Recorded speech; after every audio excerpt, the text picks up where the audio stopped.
for work, workers, and organizations.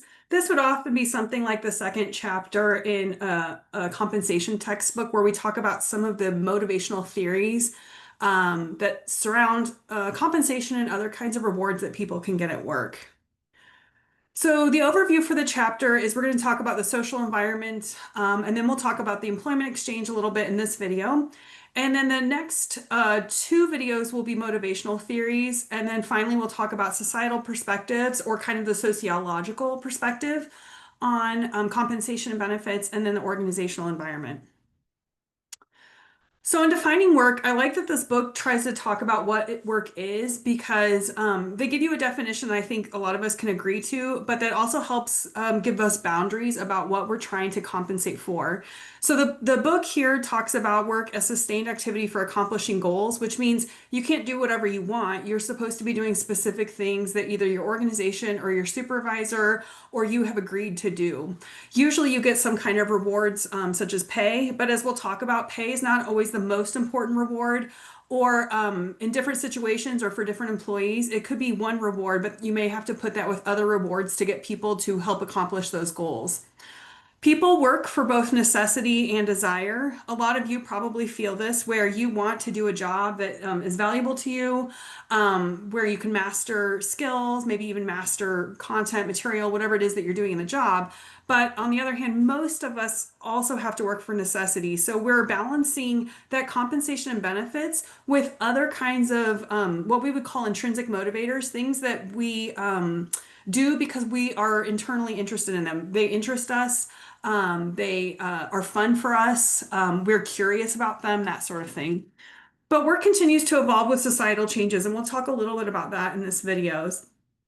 Some of those changes that you all will be seeing as you go into the workforce, some of you are already working, so you've seen these over the last 15 or 20 years, I would say. There's definitely a shift toward what we call white collar work. This is work that's usually done by professionals who have to have some kind of degree or skill set to do their jobs that they usually learned outside of that job, such as accounting or engineering. It also includes supervisory and managerial positions, and then it can also include things like administrative assistants, where they are working with those professionals and those managers and leaders and have to have specific skills to do those jobs.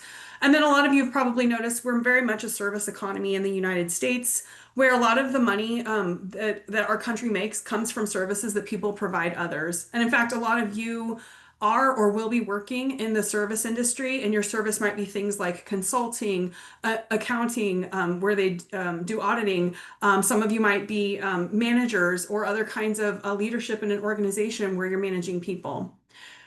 Ironically, even though we're talking about potentially increasing manufacturing in this country right now with the political situation we're in, there's actually a decline in unskilled jobs. And unskilled jobs aren't jobs that don't use any skills, but usually for people to have those jobs, they don't have to have any specific skills to get hired. They'll often learn some of those skills that are very specific to the job they'll be doing.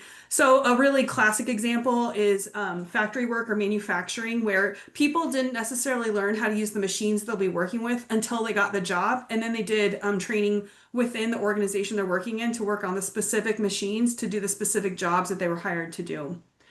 There's also growth in professional and managerial positions. That's really related to the white collar work. It also means in organizations, there used to be many, many more entry level jobs than there are now. More jobs are growing at that higher level supervisor and managerial levels. Often too, there's professional tracks. So if people don't want to go into leadership, they can go into kind of a scientific track depending on the kind of job you have. This is very common, for example, with engineers, where they can choose to either become leaders or become like executives eventually in their careers in their company, or they can go in the kind of scientific or professional track where they become like master engineers. We also have a lot of technological innovation driving occupational change. That's partially why we have a decline in unskilled jobs and an increase in white collar and service employment. But it also means for all of you, there are going to be things like, sorry, my cat is now joining us. There are going to be changes like AI, for example. It's going to change a lot of jobs and the kinds of skills that you'll need for those jobs. So that's something that we're living through right now that I think a lot of you will be affected by. And then we have increasing skill demands in professional and technical areas where things are changing so rapidly, a lot of times because of technical innovation, that the kinds of skills that professionals or people who had an apprenticeship where they learned specific technical skills. They're already outdated by the time they get a job, and they're continuing to have to do continuing education or some kind of skill development while they're still in the job. There's also a lot of changes in worker values and attitudes, and a lot of you have seen this. This is not like news to you in the news or in the media where we talk about generational differences and what people want at work. For example, job involvement is a concern for a lot of organizations because they've noticed, especially since the pandemic, that some organizations are having problems engaging their employees or re-engaging their employees from when they all had to work at home. But employee engagement is really concerning for organizations because employee engagement is what helps people to stay in the organization to do a good job. I just wanted to read to you, if you go to Google, for example, and ask it to define employee engagement, it gives you a long definition. The definition is actually a combination of definitions from different streams of research around employee engagement that management scholars have worked on. But it's the way that it's defined by Google is employee engagement is the measure of an employee's emotional connection and commitment to their work, colleagues, and organization, characterized by their motivation, enthusiasm, and willingness to exert discretionary effort to contribute to the company's success. So it's emotional in the sense that you feel something positive for your work, your colleagues, and your organization. And that positive emotion helps you go above and beyond in the work that you do. And that's what employee engagement looks like. And that's how we define it. And that's something that organizations need because you need your employees to go above and beyond the job description you've given them to kind of adapt to the changes that are happening in the workplace and to really do a good job, do a high quality job. But what people want from work is also different. So, younger generations, probably most of you are in, Gen Z, want more work-life balance at work. I'm in the millennial generation, and that's something that we've wanted as well compared to, say, our parents, like our boomers or the generation before mine, Generation X, where it was more like you would do anything to keep that job and to work your way up in a career. And some of that is from our experiences or watching our parents work, where they worked a lot but maybe didn't get to where they wanted to in their careers, or they didn't have a lot of time to be with their families. And so that can be changing some of that. I think also the speed of technological change and the fact that we can all be available all the time for work has changed a lot of our values. People have differences about job satisfaction, what satisfies them at work, and a lot of this is related to that employee engagement and to those work values. But it's something that for most supervisors, they're very concerned with because if you have unsatisfied employees, they may do lower quality work, they may work more slowly, and eventually they may leave your organization. And then there's changing expectations across generations about what work will look like, what is meaningful work, what work will help you do, will it help you build skills, will it help you meet your professional goals, that sort of thing. When we talk about the employment exchange, this is from the first chapter. This chapter does a good job of sort of fleshing that out a little bit more so we can think about it as we're thinking about creating compensation systems. It's an exchange of work for pay and benefits, but we call it a double input-output system where both the employee and the organization are inputting something. So for the employee, it's kind of their effort. It is the skills they bring to the job. It's all of the things that we're talking about with employee engagement. That's sort of what the employee is bringing.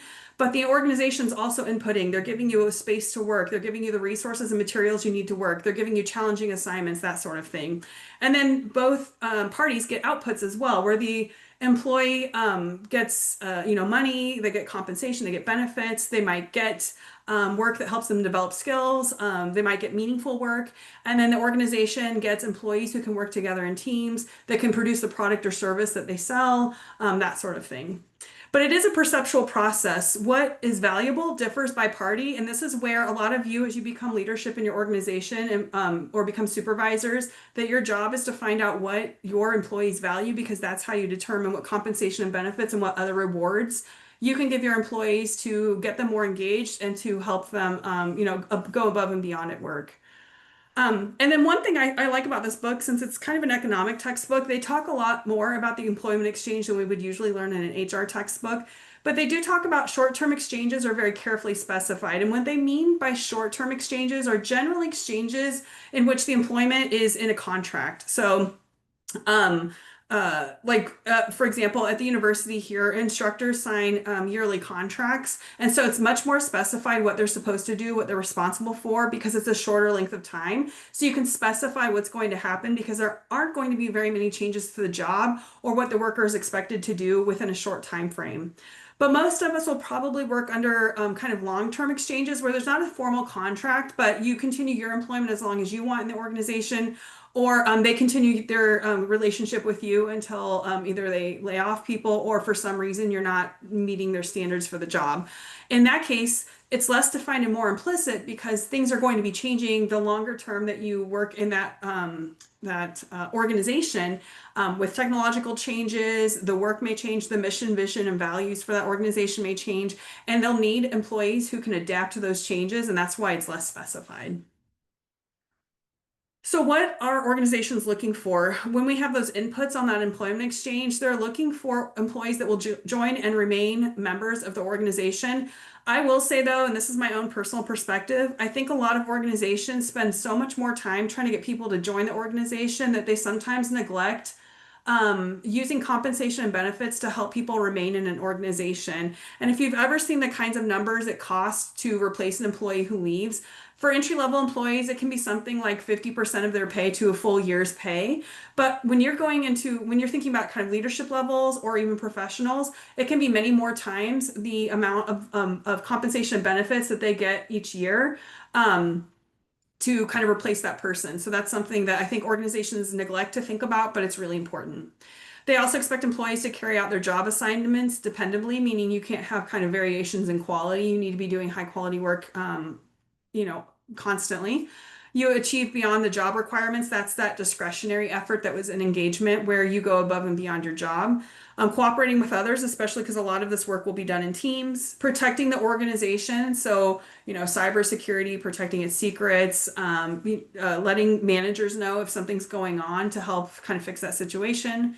They expect employees to make creative suggestions. Depending on what level you're at, how much creativity they're expecting from you may differ. They do expect employees to do their own self-training, and I often tell my students in in-person classes that it will be your responsibility as an employee to figure out where to get skills development, but also how to do that kind of training for yourself throughout your career. So that's something that is on employees. And then they hope that employees will create a favorable climate where everyone can work and be productive.